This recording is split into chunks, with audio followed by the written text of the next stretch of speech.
Day 2 of the NFL Draft went down on Friday, and the Giants and the Jets made their second and third round picks. The Jets only had a second. Let's see how both teams fared on the day with New York Post NFL reporter Ryan Dunleavy. Ryan, how you doing? Good, Dex. What's up? I'm doing well. Well, you still got one more day to get through all this draft stuff, so let's get right to it and talk about day 2. So let's start with the Giants. General Manager Joe Schoen, he added center John Michael Schmitz in the second round, and then in the third round, the G-men moved up from 80 to 73 to select Jalen Hyatt.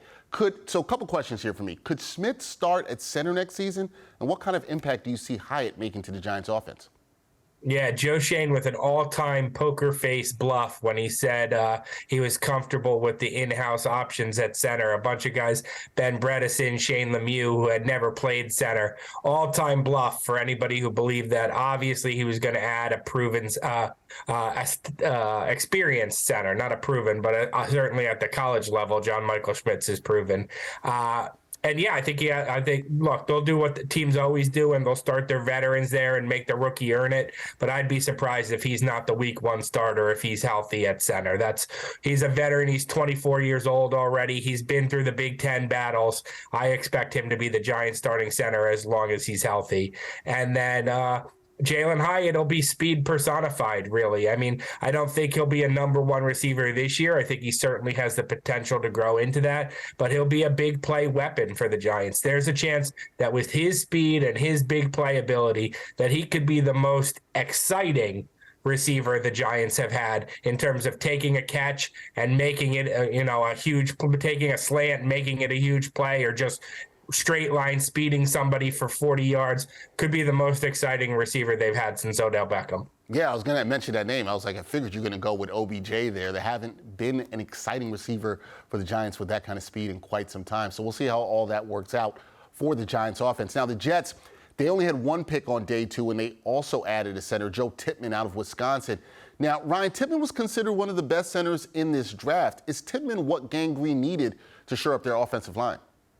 Well, I think it's ironic that the Giants and the Jets took the two top centers in the draft, and I believe, obviously, Tippmann was the Jets' top center since they had their choice, and I believe Schmitz was the Giants' top center. So they both got their top center, the top two in the draft. So I thought that was kind of ironic for New York in the second round. And is Tippmann what the Jets needed? Well, no is the answer to that. I mean, what they needed was an offensive tackle in the first round, and the Patriots hosed them, basically. So, yes, this is a good plan B. Joe Tippmann could be the starting center in 2024 and beyond, since Connor McGovern's back on just a one-year contract. I think McGovern will start, at least for the beginning of the season. Maybe Tippmann wins the job in the middle. But McGovern played pretty solid. He's a solid NFL player. What the Jets really needed was an offensive tackle. They didn't get one in round 1, and there wasn't one they liked in round 2. So it's a good plan B, but no, I don't think it's what they needed. That was extra protection on the edges for Aaron Rodgers. All right, extra protection is what they definitely needed. We'll see how the Jets, can still try to address that this offseason. Okay, Ryan, day 3 of the draft is here on Saturday. What do you think that we can expect to see from both the Giants and the Jets over the final rounds of the 2023 NFL Draft? Giants have 4 picks, a 5th, a 6th, and 2 7ths. I expect a running back to be somewhere in there. Saquon Barkley is aware the Giants plan to pick a running back at some point in this draft. I think it's good for him that they haven't picked one in the first 4 rounds, since they don't have a 4th round pick. That means, it'll be somebody of lesser caliber, somebody to complement him rather than share carries with him. So I think you'll see a running back, probably another depth offensive tackle, and an inside linebacker somewhere in those 4 picks.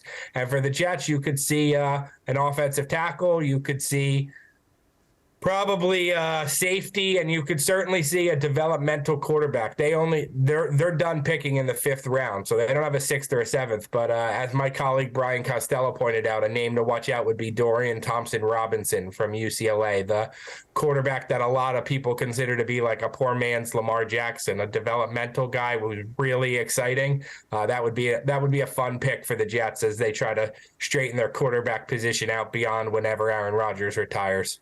Yeah, well, we will see. Hopefully the Jets have some fun with that. I'd like to see the Jets pick a quarterback late. That might be pretty interesting. We'll see how it all goes down on day 3. Ryan Dunleavy, he will have you covered as NFL reporter for the New York Post. Ryan, enjoy the rest of the draft. I know it's been a long 2.5 days.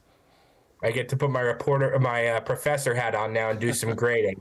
All right, yes, we got to talk about the grades after too. So we'll definitely do that. Thanks, Ryan. Appreciate it, man. Thanks, Dex.